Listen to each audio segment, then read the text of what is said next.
آپ حضرات کے سامنے خطبہ مسنونہ کے بعد سورہ احزاب کی ایک آیت کی تلاوت کی ہے۔ اللہ رب العالمین سے میں دعا کرتا ہوں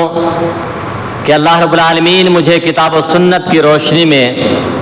قرآن و حدیث کی روشنی میں اس مختصر سی وقت میں آپ کے سامنے کچھ دینی باتیں، کچھ دینی گزارشات رکھنے کی توفیق دے، اور یہ بھی دعا کرتا ہوں کہ اللہ تعالیٰ ان کہی گئی باتوں پر سب سے پہلے مجھے اور ہم سبوں کو عمل کرنے کی توفیق عطا فرمائے۔ برادران اسلام، آج کے خطبہ جمعہ کا جو عنوان ہے، جو موضوع ہے، جو ٹاپک ہے، شاید بہت سارے لوگوں کو معلوم ہو چکا ہے۔ وہ عنوان ہے شروط قبول الاعمال۔ اردو میں یوں کہہ سکتے ہیں کہ نیک اعمال کے قبول ہونے کی شرطیں۔ ہم جو نیکیاں کرتے ہیں، چاہے وہ ظاہری ہو یا باطنی ہو، یعنی جو بھی نیک اعمال انجام دیتے ہیں، نماز ہو، روزہ ہو، حج ہو، زکوٰۃ ہو، صدقہ و خیرات ہو، یعنی جو بھی ہم نیکیوں کے کام انجام دیتے ہیں، جو بھی مامورات ہم بجا لاتے ہیں،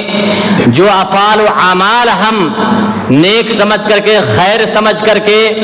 کرتے ہیں، تو ان اعمال کو کیا اللہ رب العالمین قبول فرماتا ہے یا نہیں؟ اگر اللہ تعالیٰ قبول فرماتا ہے تو یقیناً اس کا جزا اور بدلہ بھی اللہ تعالیٰ دے گا، لیکن اگر وہ عمل اللہ تعالیٰ اگر نہ قبول کرے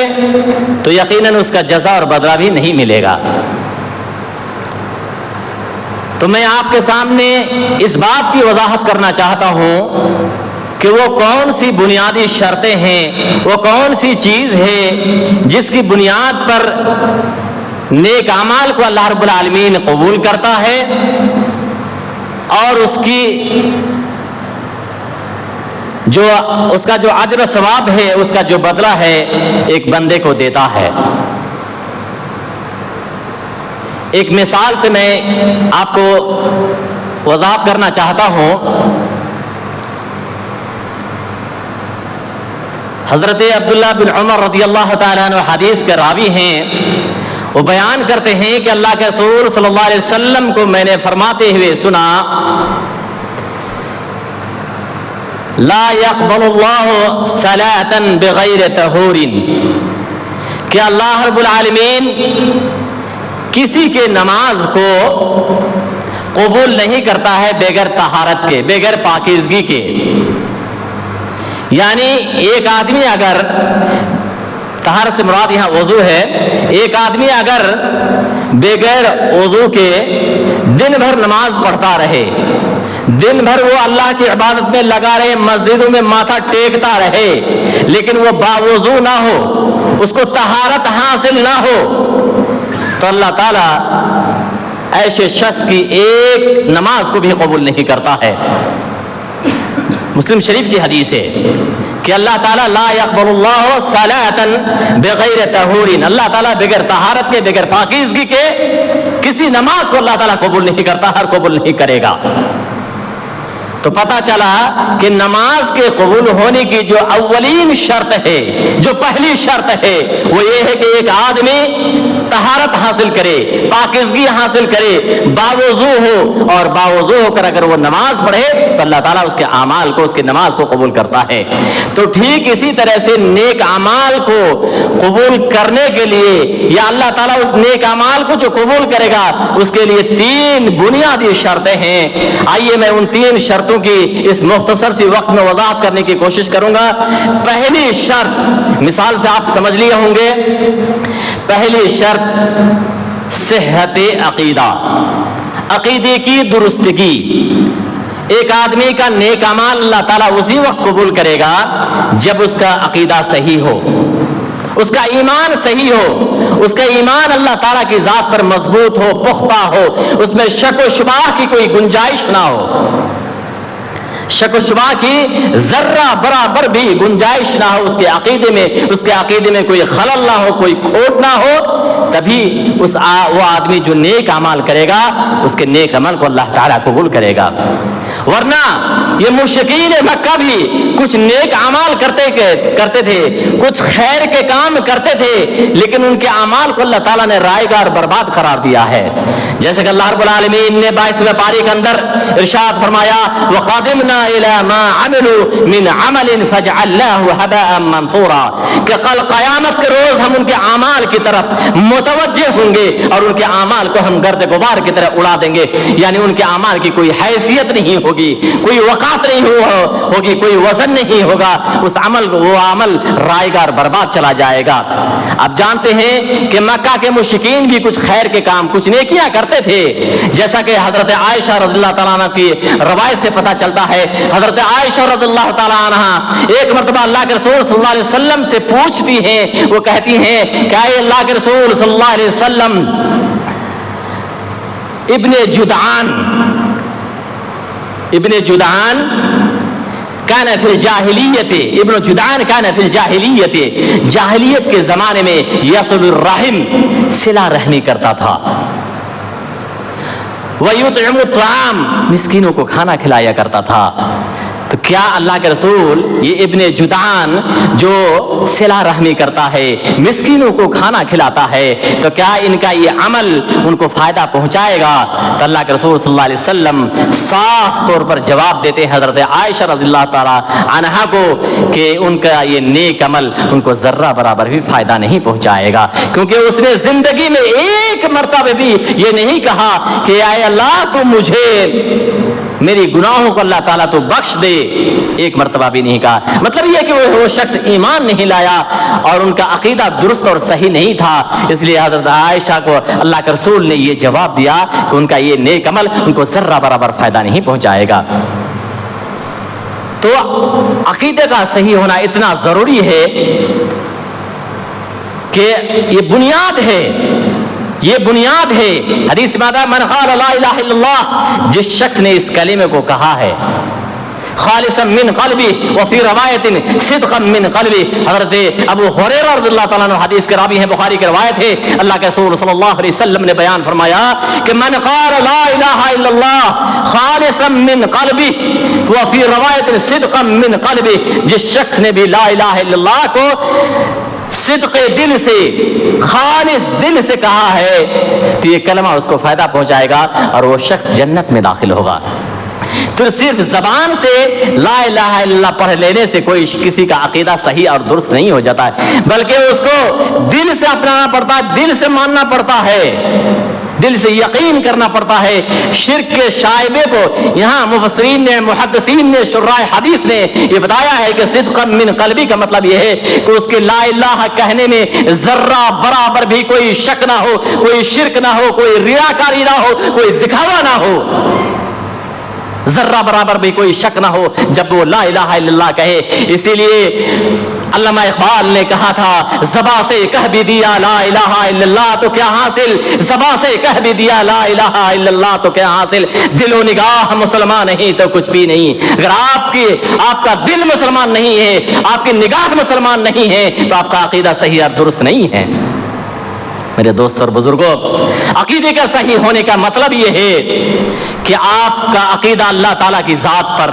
اس قدر مضبوط اور پختہ ہو کہ آپ اللہ تعالیٰ ہی کو سب کچھ سمجھیں کہ اللہ تعالیٰ خالق ہے، مالک ہے، رازق ہے، حاکم ہے، اللہ تعالیٰ ہی تمام چیزوں کا مالک ہے، کنٹرول کرنے والا ہے، اور اللہ تعالیٰ ہی تمام قسم کی عبادات کا مستحق ہے، اس کے علاوہ کوئی اور عبادت کا مستحق نہیں۔ اور اللہ تعالیٰ کے جو اچھے اسماء ہیں، جو صفات ہیں، ان تمام میں آپ اللہ تعالیٰ کو ایکتا اور اکیلا سمجھیں،